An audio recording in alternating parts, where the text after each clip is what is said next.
Bismillahirrahmanirrahim. Assalamualaikum warahmatullahi wabarakatuh.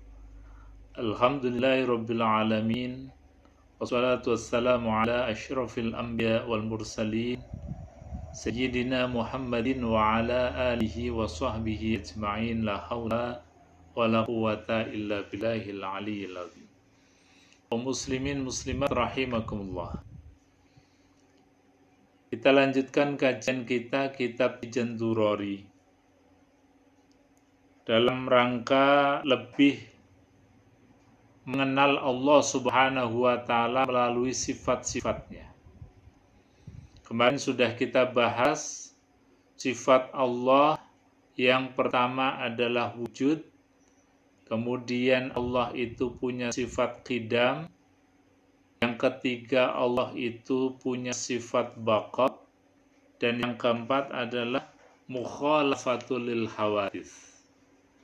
Allah itu punya sifat berbeda dengan makhluk. Artinya sifat Tuhan itu wajib berbeda dengan makhluk. Kalau ada sesuatu yang dipertuhankan yang sama dengan makhluk, baik sifat maupun zatnya, maka jelas pasti itu bukan Tuhan yang sejati, bukan Tuhan yang hakiki. Maka disebutkan di dalam kitab ini wayajibu fi haqqihi ta'ala, wajib di dalam haknya Allah Subhanahu wa Ta'ala al-mukhalafatu lil hawadits, yaitu sifat berbeda dengan makhluk. Wa ma'nahu annahu ta'ala laisa mumatsalan lil hawadits. Maknanya bahwa Allah Subhanahu wa Ta'ala tidak serupa lil hawadits dengan sesuatu yang baru, yaitu makhluk. Jadi Allah sama sekali tidak sama dengan makhluk, baik itu manusia, malaikat ataupun makhluk yang lain. Jadi bukan dari jenis itu.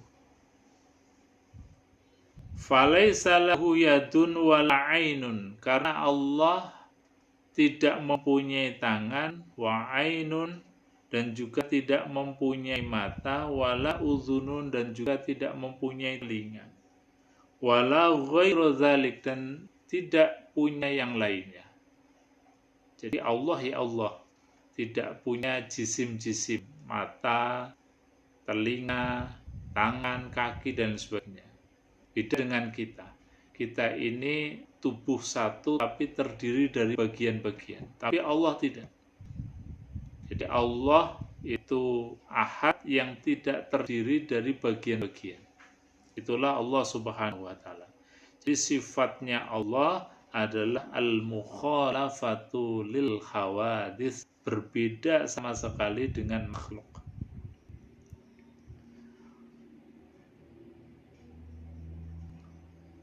Min sifatil hawadis. Jadi Allah berbeda dari sifatnya makhluk, dari sifatnya perkara yang baru.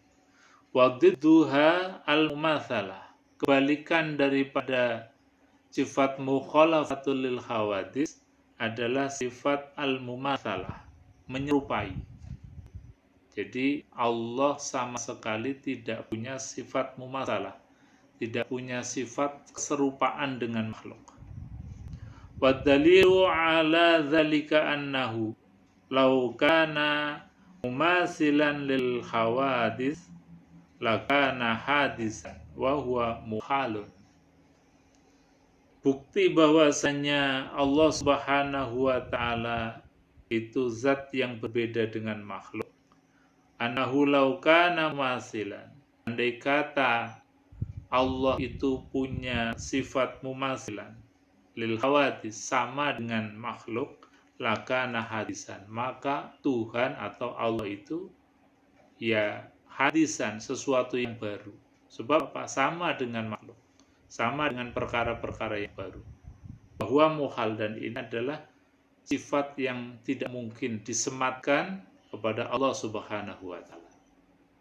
Maka sesuatu yang dianggap Tuhan, misalnya Nabiullah Isa alaihissalatu wassalam, itu cuma dibantah oleh Al-Quran, dibantah oleh Allah Subhanahu wa Ta'ala, karena ya'kulanit ta'am, bahwasanya Nabi Isa dan ibunya yaitu Maryam adalah makhluk ya'kulanit ta'am, yang masih membutuhkan makanan.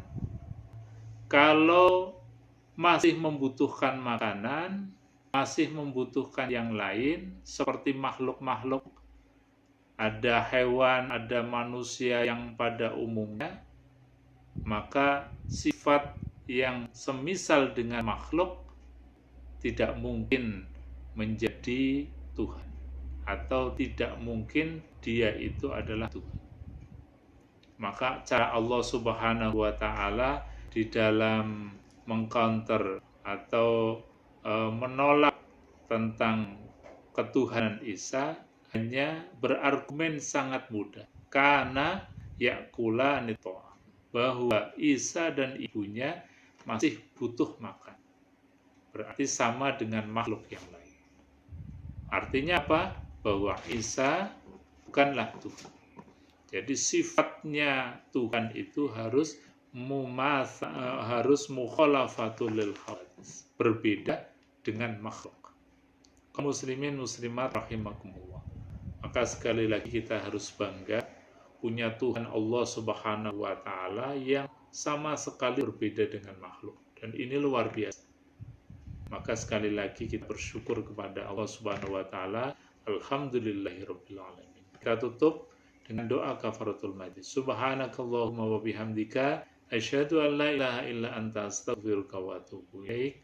Assalamualaikum warahmatullahi wabarakatuh.